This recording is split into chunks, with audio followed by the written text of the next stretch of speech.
उज्जैन के बाबा महाकाल के बारे में तो दोस्तों आपने खूब सुना होगा।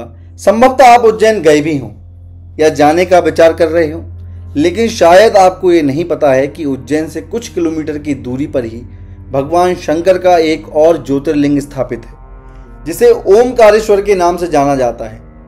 आज के वीडियो में हम ओमकारेश्वर ज्योतिर्लिंग के नाम के पीछे की कथा और उनके पूरे रहस्य के बारे में जानेंगे। तो आइए जानते हैं कि आखिर ओमकारेश्वर ज्योतिर्लिंग की कथा क्या है।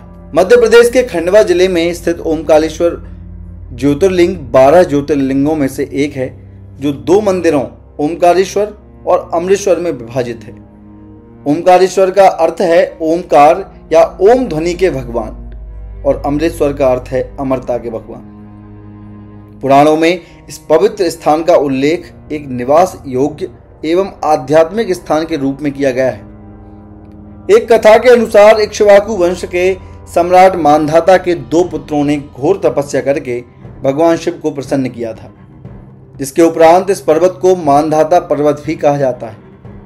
मांधाता के पुत्रों की तपस्या से प्रसन्न होकर भगवान शिव ने स्वयं को ज्योतिर्लिंग के रूप में यहाँ प्रकट किया था।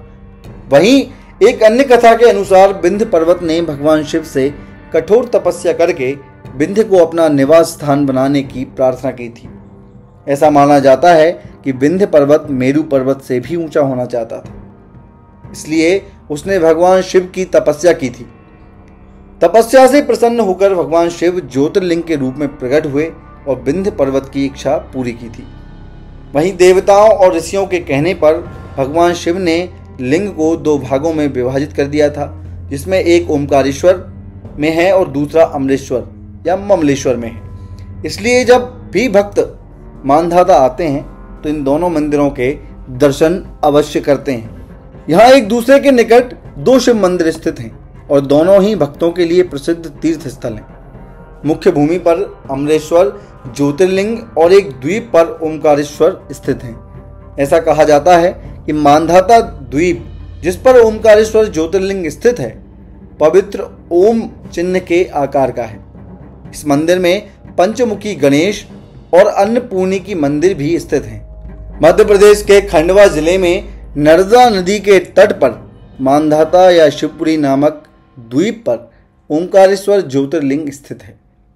इस मंदिर में एक बड़ा प्रार्थना कक्ष है, जिसके सहारे लगभग 60 विशाल और विस्तृत नक्काशीदार पत्थर के खंभे हैं। यह 5 मंजिला संरचना है, जिसमें प्रत्येक मंजिल पर एक अलग देवता है। ओमकारेश्वर ज्योतिर्लिंग के ऊपर महाकालेश्वर मंदिर है। सिद्धनाथ, गुप्तेश्वर और ध्वजेश्वर मंदिर क्रमशः 3री, 4थी और 5वीं मंजिल पर है। मंदिर में कई ऊंचे शिखर भी हैं। 10वीं से 13वीं सदी तक मालवा के परमार शासकों के शासन में आदिवासी भील सरदारों ने ओमकारेश्वर पर शासन किया और फिर चौहान राजपूतों ने इस पर कब्जा कर लिया था।